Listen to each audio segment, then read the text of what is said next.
Opening জুটিতে আয়ারল্যান্ডকে খেলে দিচ্ছে সাদমান ইসলাম ও মাহমুদুল হাসান জয়।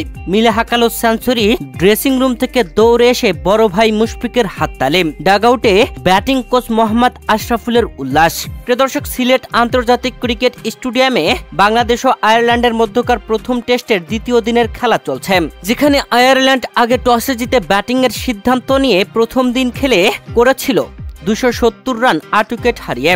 তবে আজ দ্বিতীয় দিনের শুরুতেই 2 ওভার 2 বল খেলতেই অল আউট হয়ে গেছে আয়ারল্যান্ড 286 রান করেই। প্রথম ইনিংসে ব্যাট করে আয়ারল্যান্ডের দেওয়া 286 রানের লিড নিয়ে বাংলাদেশ প্রথম ইনিংসে ব্যাটিং করতে নামে।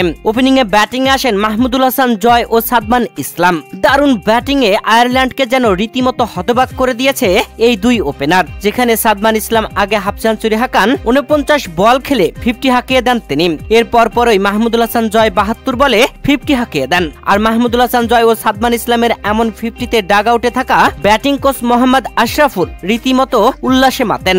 ব্যাটিং কোচ মোহাম্মদ আশরাফুল হাততালিতে উৎসাহ প্রদান করছিলেন বাংলাদেশের এই দুই ওপেনারকে। মাহমুদুল হাসান জয় 50 হাঁকানোর পরে ড্রেসিং রুম থেকে বেরিয়ে আসেন মুশফিকুর রহিম। সাদমান ইসলাম ও মাহমুদুল হাসান জয়ের দারুণ ওপেনিং এ বাংলাদেশ ভালো সংগ্রহের পথে। তাই তো ড্রেসিং রুম থেকে দৌড়ে এসে হাততালিতে মেতে ওঠেন বড় ভাই মুশফিকুর রহিম।